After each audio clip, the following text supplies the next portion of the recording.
Número 55. Nós temos estudado ao longo desses anos os Salmos, baseado no comentário do pastor Augusto pastor Hernandes Dias Lopes, não é? Um livro muito interessante, bem pastoral. Os Salmos, os escritos do pastor Hernandes Dias Lopes são bem pastorais, né?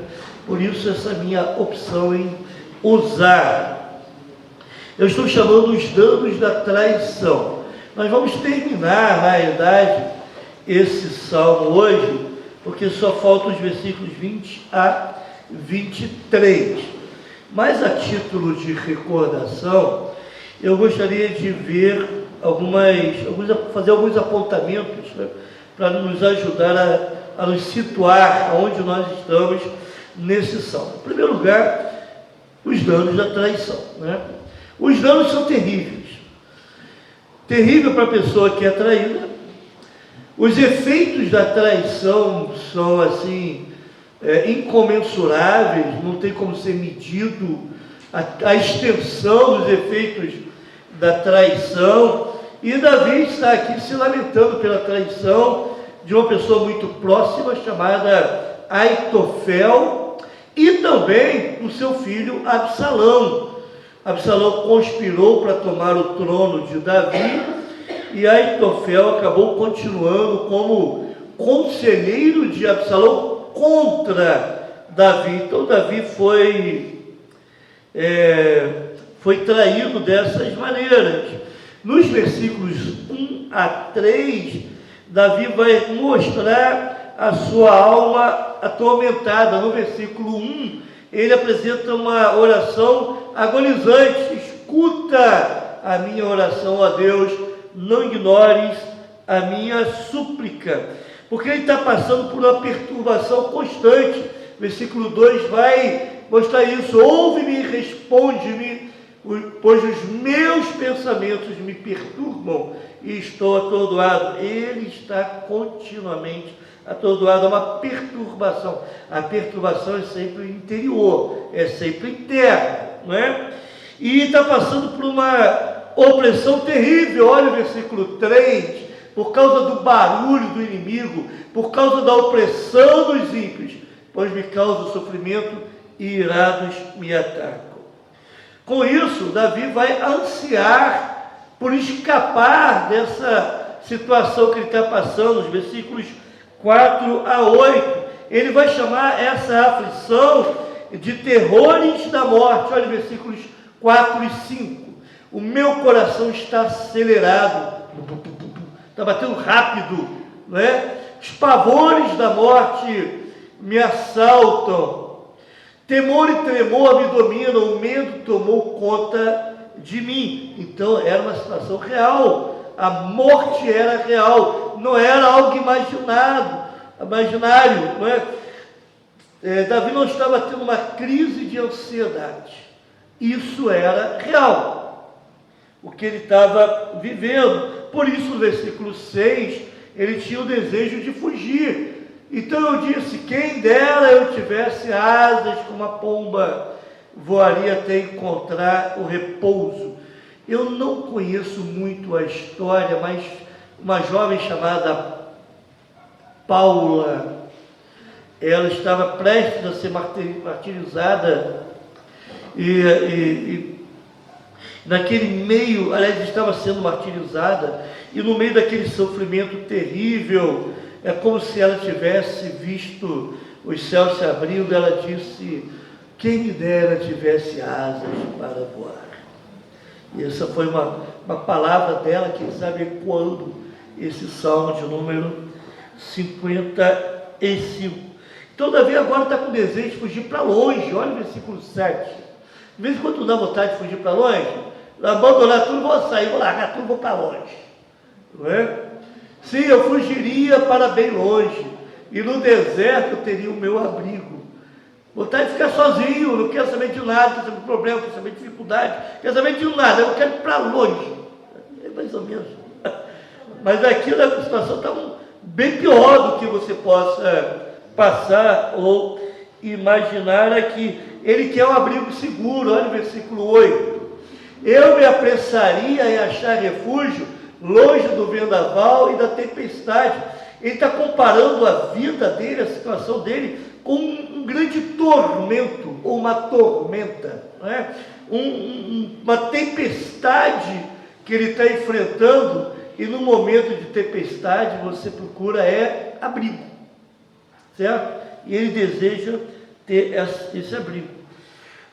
Ele vai clamar, ele vai narrar essas forças do mal que estão agindo contra ele, dos versículos 9 a 11. Por isso que no versículo 9, ele faz mais um clamor a Deus: destrói os ímpios, Senhor, confunde a língua deles, como isso aqui reportando, fazendo uma alusão ao que aconteceu lá em Babel, quando Deus dividiu as línguas, causando confusão, pois vejo violência e brigas na cidade. Com isso, irmãos, ele vai revelar e vai destacar uma perversidade contínua, gritante, a amostra que estava pela cidade, versículo 10. Dia e noite eles rondam pelos seus muros, nela permeiam o crime e a maldade. A cidade está tomada de crime e de maldade. Uma destruição se aproxima e está presente. A destruição impera na cidade. A opressão e a fraude jamais deixam as suas ruas. Que situação difícil! Opressão, fraude, crime, maldade. A cidade está tomada. Gente, nós estamos falando de Jerusalém, a Sião. Não tem mais culto, não tem mais celebração, não tem mais festa santa, não tem os sacrifícios da manhã e da tarde. Tudo foi encerrado. O que está sendo tomado agora, o que está sendo praticado agora é maldade e violência. Entende? Que situação difícil, que momento terrível. Além disso, Davi sofre a pior das dores, que é ter um amigo falso. Olha os versículos 12 a 15. No versículo 12 e 13 ele vai dizer: o meu pior inimigo é o amigo falso. Realmente, né? O pior inimigo é o amigo falso, né, irmãos? Não é verdade? Se o inimigo me insultasse, eu poderia suportar. Se o adversário se levantasse contra mim, eu poderia defender-me. Mas logo você, meu igual, meu companheiro e amigo íntimo, logo você, é como se estivesse dizendo: eu esperaria de tudo das outras pessoas, eu esperaria de tudo dos meus inimigos, mas de você eu não esperava que você fizesse isso. Eu não queria imaginar, esperar tal coisa de você. Traição é terrível. Traição é uma coisa inimaginável, né? É a maior decepção que a pessoa pode ter. Quer ver uma coisa que... Olha o versículo 14, olha o nível da traição. Você com quem eu partilhava agradável comunhão, enquanto íamos com a multidão festiva para a casa de Deus. Irmãos, eles participavam do mesmo culto, estavam vivendo ali em comunhão. Aquela pessoa que ia para a casa de Deus junto com ele, participava das mesmas atividades da igreja. Vamos aplicando aos nossos dias, né? E é justamente essa pessoa é quem o traiu. Imagina a dor dessa traição. É uma dor espiritual tremenda, grande, e isso afligia o coração de Davi. Por isso que ele vai buscar a Deus, porque somente Deus ouve as nossas orações. Ele toma uma importante decisão. Olha comigo a versículo 15 antes. Ele vai pedir por justiça, que a morte apanhe os meus inimigos de surpresa. Desçam eles vivos ao Sheol, pois entre eles o mal acha guarida. Que eles morram enquanto estão vivos, como se fosse assim. Lembra daquele episódio no deserto, quando a terra se abriu e engoliu os filhos de Corá, Datã e Abirão, se não me engano, não sei esses nomes, pode me ajudar a se lembrar. Lembra? É o que Davi está pedindo, que a terra, que aconteça algo, que essas pessoas paguem pelo mal que estão causando. Mas ele ora a Deus, ele busca a Deus, ele toma uma importante decisão no versículo 16. Eu, porém, clamo a Deus, e o Senhor me salvará. Vamos ler juntos, irmãos? Eu, porém, clamo a Deus, e o Senhor me salvará. Como é bom ser crente. Como é bom ser crente. Nessa situação difícil, ele toma uma decisão, mas ele também faz uma profissão de fé. Eu, porém, clamo a Deus, e o Senhor me salvará. Gente, somente aquele que tem um relacionamento com Deus através de Cristo pode afirmar isso. O Senhor me salvará. Por isso ele faz uma oração constante, versículo 17. Ao anoitecer, ao amanhecer e ao meio-dia, choro angustiado, e ele ouve a minha voz. Quem é que orava 3 vezes ao dia? Qual personagem bíblico que orava 3 vezes ao dia? Bom alunos da IBD, né? Daniel orava 3 vezes ao dia. Davi que está orando 3 vezes ao dia. Só lembrando que no contexto judaico, um dia começava na noite, durante a noite. O que Davi está dizendo? Estou orando o dia todo. Eu oro de manhã, eu oro ao meio-dia, eu oro à tarde. Eu estou orando, continuamente orando para aquele que realmente pode me salvar. Ele faz então um pedido confiante no versículo 18. Ele me guarda ileso na batalha, sendo muitos os que estão contra mim. Davi pede por livramento. Davi pede por paz em meio à perseguição que ele está sofrendo. Ele quer paz no vale. Ele anseia por descanso em meio à guerra. E por que ele faz isso? Olha o versículo 19. Deus que reina desde a eternidade me ouvirá e os castigará, pois jamais mudam a sua conduta e não temem a Deus. Irmãos, Davi ancora a sua oração na soberania de Deus. É interessante isso. As nossas orações precisam estar firmadas, fundamentadas, ancoradas em quem Deus é. Quanto mais você conhece a Deus, melhor você ora. Entende? Por isso que Bíblia é importante, até mesmo para fundamentar a sua oração. Normalmente, quem não gosta de Bíblia não gosta de orar, não é verdade? Normalmente, quem não gosta de orar não gosta de Bíblia. Mas aquela pessoa que ora, aquela pessoa que busca Deus, aquela pessoa que confia em Deus, ela ancora a sua fé no caráter de Deus, porque ele conhece, ou ela conhece o Deus a quem ela eleva a sua oração. Davi confiava na soberania de Deus, que Deus reina desde a eternidade. Se ele reina, ele é soberano, ele pode, e ele vai, então, baseado na soberania, responder às orações de Davi, porque o futuro de Jerusalém está nas mãos de Davi. O futuro de Jerusalém não está nas mãos dos traidores, o futuro de Jerusalém está nas mãos de Deus, entende? Não está nas mãos dos traidores, daqueles que dominaram a cidade. Está nas mãos de Deus, e nisso Davi confia.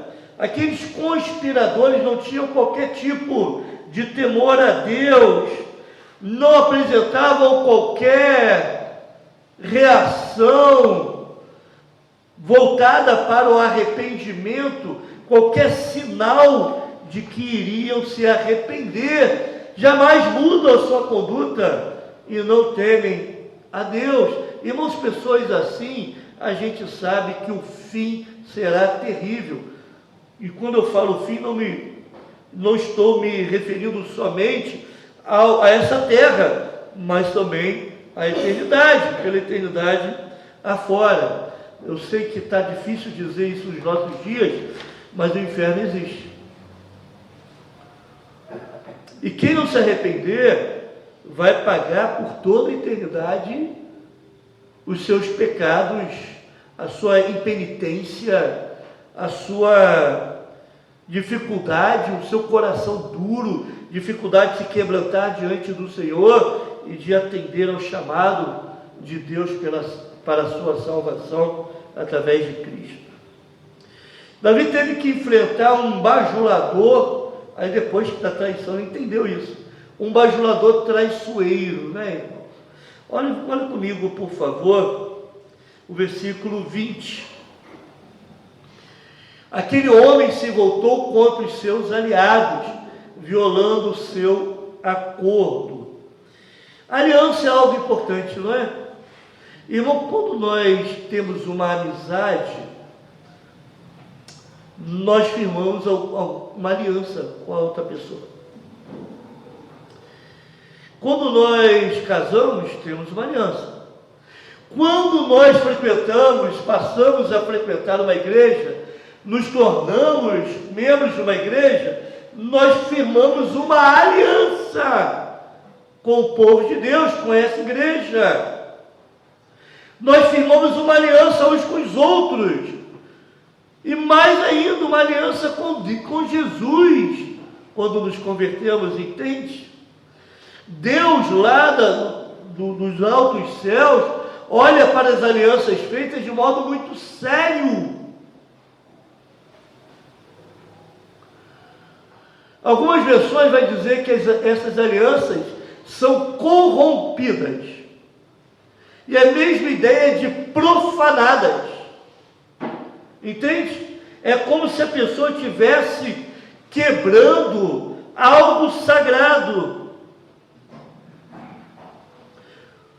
Davi está falando de um homem, um traidor, que corrompeu, profanou algo sagrado, estendendo a mão para matar Davi, estendendo a mão para matar aqueles que tinham uma aliança de paz com ele. Esse era o tipo de homem que apunhalava os seus amigos pelas costas. Esse é o tipo de pessoa. Irmãos, quem quebra uma aliança é capaz de qualquer coisa. Então duvide daqueles que facilmente quebram alianças com você. Derek Kidner, um teólogo, vai dizer o seguinte: o aspecto sagrado de uma aliança se revela na palavra traduzida corrompeu. Aqui na NVI está violando, que significa profanar algo sagrado. Para um laço de amizade tal como este, Deus teria sido invocado como testemunha. Irmão, sabe o que acontece? Às vezes a gente não entende que Deus se importa com os nossos relacionamentos. E quando nós firmamos laços de amizade, Deus está ali como testemunha. Por isso que é algo importante e aos olhos de Deus algo sagrado. Esse homem tinha uma boca enganosa. Olha o versículo 21. Macia como manteiga. Fala macia, sabe? É a sua fala. Mas a guerra está no seu coração. As suas palavras são mais suaves que o óleo, mas são afiadas como punhais. Fala macia. Pessoa que fala aquilo que você gosta de ouvir, mas por trás te apunhala. Entende? Pessoa que fala mansamente e ao mesmo tempo está conspirando contra você. Tem gente assim? Eu vivenciei um momento interessante na semana passada, das pessoas, 2, 3 pessoas discutindo já com uma certa idade, e falando alto, e aquela coisa terrível. Eu ia embora, tive que ficar lá esperando para não dar, fiquei com medo de sair alguma coisa pior lá. Eu vou tentar ficar aqui para acalmar o ânimo. Eu falo, vai discutir numa sala, está todo mundo olhando, vai lá para a sala, está todo mundo olhando. Isso porque alguém que é muito querido, que convive, que está lá todo dia lutando, tal, simplesmente está fazendo o papel de ouvir aqui e levar lá.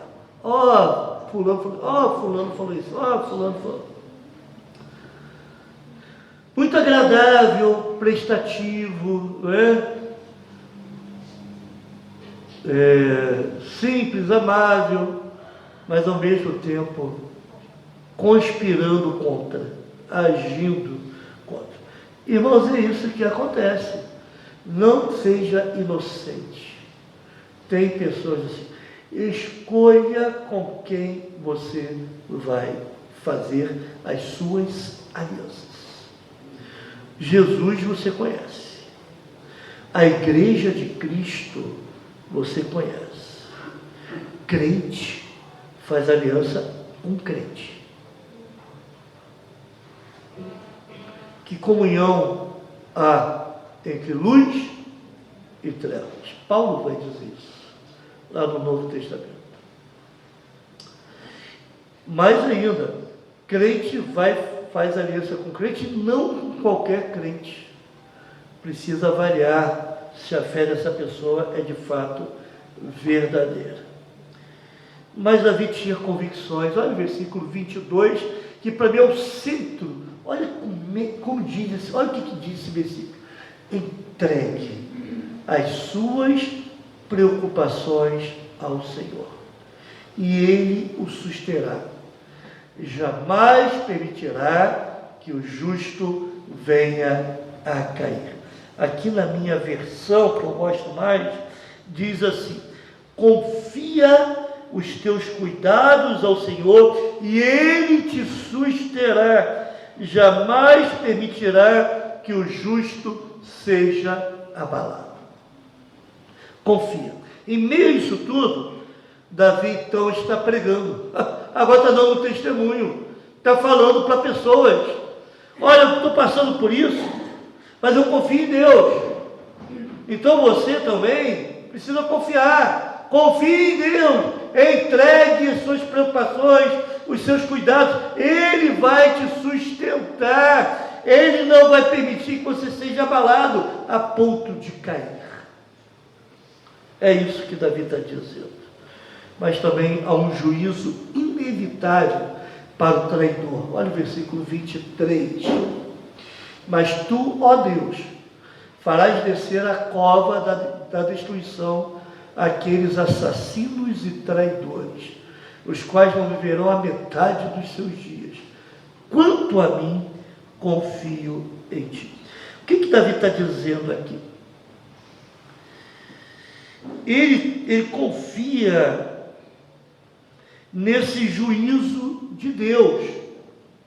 E o juízo de Deus sobre esses traidores e assassinos é inevitável. Davi tem certeza que aqueles que não temem a Deus, aqueles que se lançam com fúria contra o povo de Deus, eles serão mortos. Não terão vida longa. É isso. Os homens podem até escapar da justiça humana, mas nunca escaparão do juízo divino. Qual é o grande traidor da história bíblica, irmãos? Quem é o grande traidor da história bíblica? Judas. Qual foi o fim de Judas? Se enforcou. Aitofel. O que aconteceu com Aitofel? Se enforcou. Absalão morreu lá, pendurado, e depois foi espetado. Sim, as pessoas podem até escapar da justiça humana, mas não vão escapar do juízo divino. Deus vai agir, Deus vai exercer o seu juízo. E todavia, no meio dessa conspiração contra ele declara, no final do versículo, eu gostaria que você lesse comigo: quanto a mim, confio em ti. Mais uma vez: quanto a mim, confio em ti. Não vou confiar em mais ninguém, não vou confiar na força do meu braço, não vou confiar nos valentes que andam comigo, eu vou confiar em Deus, certo de que no tempo certo Deus agirá e exercerá o seu juízo. Amém, irmão? Amém. Vamos orar?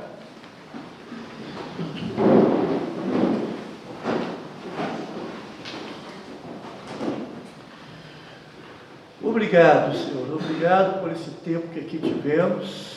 Obrigado, ó Pai, porque Tu tens falado aos nossos corações pela Tua palavra. E mais uma vez Tu nos falastes através desse salmo. Não sabemos as lutas que os irmãos aqui presentes estão passando com outras pessoas, nem quem vai assistir esse vídeo, ouvir o podcast está passando, mas sabemos que podemos confiar em Ti. Tu não irás desamparar o justo, não permitirás que o justo seja abalado, Tu irás suster o justo no momento da aflição, no momento da luta, mesmo quando o homem mau agir contra ele, mesmo quando o justo for traído por pessoas bem próximas, Tu estarás com o justo. Como é bom saber que a salvação vem de Ti. Como é bom saber que temos um Senhor que nos salva e nos ampara e cuida de nós em nossas lutas e em nossas dificuldades. Abençoa-nos, ó Pai, no restante dessa semana. Em nome de Jesus. Amém. Amém.